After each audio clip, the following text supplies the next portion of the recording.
આજે એક બેઠક લેવામાં આવી હતી, એ ખાસવાડી સંસ્થાની માટેની હતી અને એમાં આપણા સાંસદ રંજીબેન હતા અને અમે પાઠ પદ્ધત કર્યો અને અધિકારીને પણ બોલાવવામાં આવ્યા હતા અને અમે એમના જ્યારે એ વખતે જ્યારે કામ ચાલુ કર્યું હતું એમને 15 કરોડ ગ્રાન્ટ લાવીને જે સીઆરમાંથી કામ કરાવ્યું હતું, તો એ કામ અધૂરું હતું અને કેમ અધૂરું હતું એના માટે અમે એક બેઠક કરાવી હતી અને અધિકારીને બોલાવ્યા હતા અને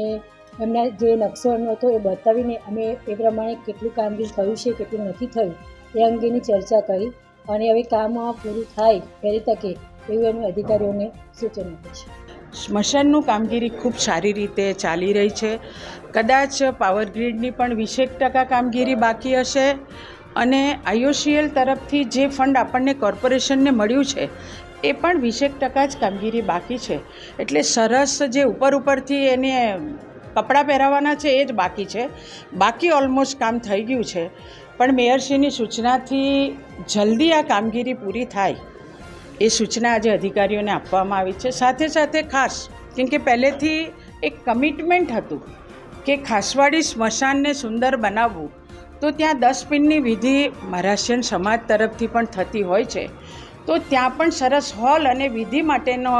શેડ કરીને જે સુંદર બનાવવાનું છે એ કામગીરી ઓલરેડી